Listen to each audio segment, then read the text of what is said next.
오는 18일입니다. 이 대통령의 선거법 위반 유죄 취지 파기환송심 재판이 재개가 됩니다. 민주당에서는 헌법 정신에 따라서 재판이 중지되어야 한다 이런 목소리를 내고 있습니다. 국민의힘에서는 사법부가 기일 취소를 하지 않고 있다면서 대통령이 되더라도 재판에 계속되어야 한다 이렇게 판단했기 때문이라고 맞서는 상황입니다. 먼저 주진우 의원 목소리 들어보겠습니다.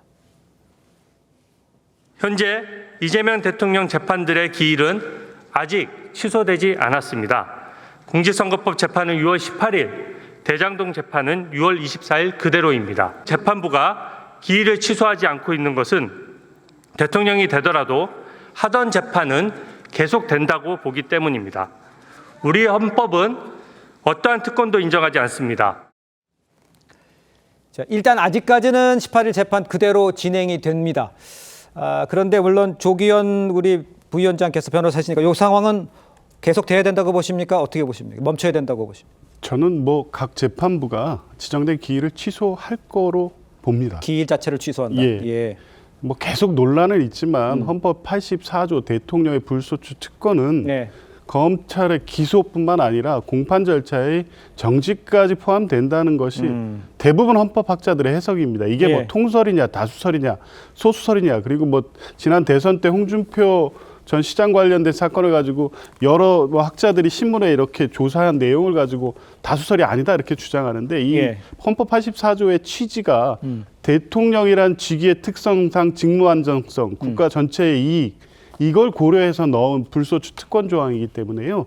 주진우 의원이 말씀하시는 것처럼 아무런 특권이 없다가 아니라 대통령에 한해서는 소추뿐만 아니라 공판 절차의 정지의 특권을 통해서 국정을 안정시키고 이 불안성을 해소하기 위한 헌법적 규정으로 들어와 있는 겁니다. 아마 그게 지난 이 선거 직전에 대법원의 파기환송심 절차를 무리하게 진행하면서 혹시나 이게 달리 해석되고 있는 게 아닌가 우려하시는 분들이 있을 텐데 저는 아마 법원 전체가 적어도 이 부분에 대해서는 같은 공감대를 형성하고 있기 때문에 수일 내에 각 재판부가 기일 취소하는 결정을 할 것으로 봅니다. 기일 취소한다라고 생각하시는 것 같은데요? 어떻게 받으시겠어요? 일단 6월 18일 재판 같은 경우에는 이재명 피고인의 변호사들이 기일 변경 신청을 하겠죠. G7에 가야 되기 때문에 물리적으로 참석할 수 없다는 것은 이해하고 있습니다.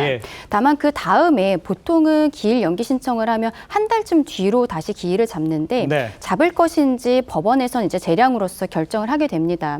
근데 이게 조금 아까 제가 대법관 증언에 대해서는 법안을 처리하는 것을 조금 유예를 하면서 진정성을 보여주려면 공직선거법, 형사소송법 개정안 이거 처리하지 않겠다라고 국민들께 선언해달라고 말씀을 드렸잖아요. 민주당에서 이 부분에 대해서 지금 부담감을 갖고 있는 것으로 보입니다.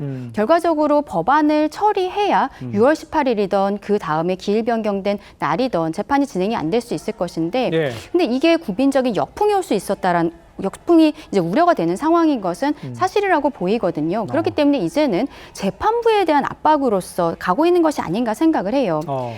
민주당 의원들이라든지 패널분들께서 요즘에 방송에 나오면 계속적으로 재판부에서 알아서 재판을 하면 안 된다라는 스탠스로 말씀을 하고 계시는데 이전 기일을 만약에 지정하게 된다면 그러면 재판부에 대해서도 탄핵을 할 것인지 저는 그게 더 궁금한 상황이거든요. 법안 처리가 무리라는 것을 스스로 인정하고 있는 스탠스가 아닌가 생각합니다.